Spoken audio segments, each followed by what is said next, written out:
Akwụkwọ Deuteronomy isi nke 9. Nụrụ Izrel, gị onwe gị na-agabiga Jọdan taa ịba ka ị wee nweta mba dị iche iche dị ukwuu dịkwa ike karịa gị, obodo dị iche iche dị ukwuu nke e wusikwara ike ruo eluigwe. Otu ndị dị ukwuu dịkwa ogologo bụ ụmụ ndị Anak, ndị gị onwe gị maara. Ndị gị onwe gị nụwokwara okwu banyere ha, sị, onye ga-eguzo onwe ya n'ihu ụmụ Anak? Ma ịmawo taa na Jehova bụ Chineke gị, ya onwe ya bụ onye na-agabiga n'ihu gị dịka ọkụ na-eripịa eripịa. Ya onwe ya ga-ekpochapụ ha, ya onwe ya ga-emekwa ka ha ruru ala n'ihu gị, i wee napụ ha ala ha, mekwa ka ha laa n'iyi ngwa ngwa dịka Jehova gwaworo gị okwu. Ekwula n'obi gị mgbe Jehova bụ Chineke gị kwapụsịrị ha n'ihu gị, sị, n'ihi ezi omume m ka Jehova mere ka m bata inweta ala nke a, ma ọ bụ n'ihi mmebi iwu nke mba ndị a ka Jehova na-anapụ ha ala ha n'ihu gị.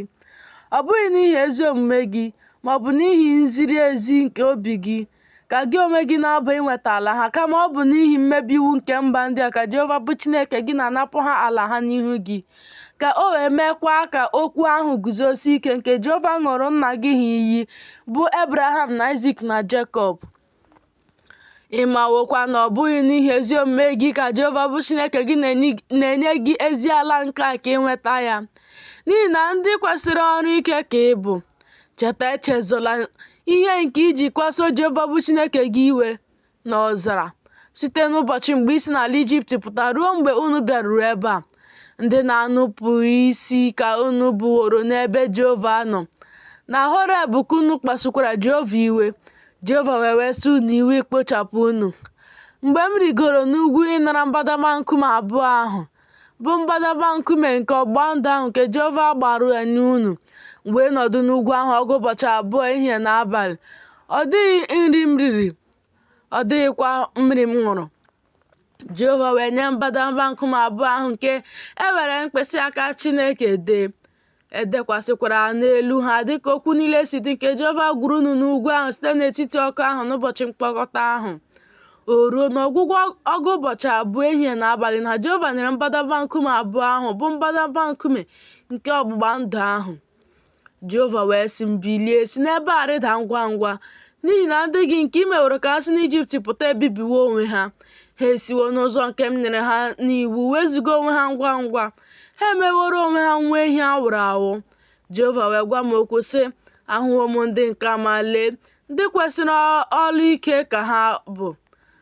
Ha maka ka m wee kpochapụ ha, hichapụkwa aha ha n'okpuru eluigwe. M ga-emekwa gị ka ị bụrụ mba dị ike, bakwa ụba karịa ha. M wee chigharịa si n'ugwu ahụ rịda. Ugwu ahụ na-erekwa ọkụ. Mbadamba nkume abụọ nke ọgbụgba ndụ ahụ dịkwa n'elu aka m abụọ.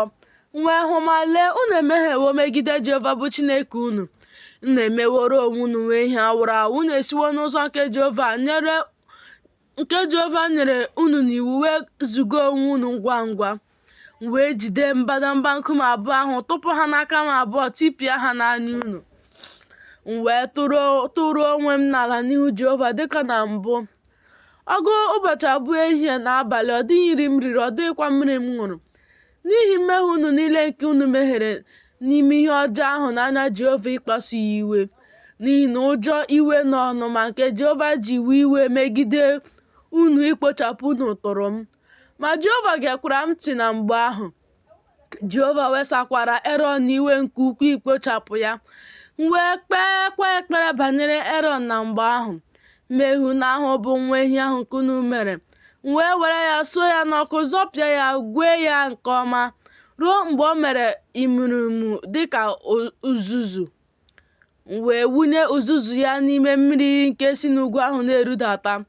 Ọ bụkwa n'ime Tabera na n'ime Masa na n'ime Kibrọt Hatava ka unu bụ ndị na-akpasu Jehova iwe. Mgbe Jehova siri na Kedesh Banea ziga unu, sị, rigoonu nweta ala ahụ nke m nyeworo unu, wee nupụ isi n'okwu ọnụ Jehova bụ Chineke unu. Unu ekweghịkwa ya, unu egeghịkwa ntị n'olu ya. Ndị na-anụpụ isi ka unu bụ n'ebe Jehova nọ site n'ụbọchị m maara unu.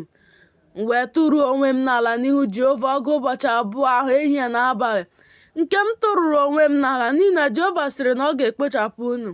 M wee kpere Jehova sị, Onyenwe anyị Jehova, ebibila ndị gị na ihe nketa gị nke ị gbapụtaworo n'ịdị ukwu gị, nke ị wereworo aka gị dị ike mee ka o si n'Ijipt pụta. Cheta ndị ohu gị bụ Ebraham na Isak na Jekọb. Echela ihu n'ikwesị ọlụ ike nke ndị nka maọbụ na mmebi iwu ha maọbụ na mmehie ha. Ka ala ahụ nke ị mere ka anyị si n'ebe ahụ pụta wee ghara ịsị, n'ihi na Jehova apụghị ime ka ha baa n'ala ahụ nke ọ gwara ha okwu banyere ya, na n'ihi na ọ kpọrọ ha asị o mewo ka ha pụta ka o wee mee ka ha nwụọ n'ọzara.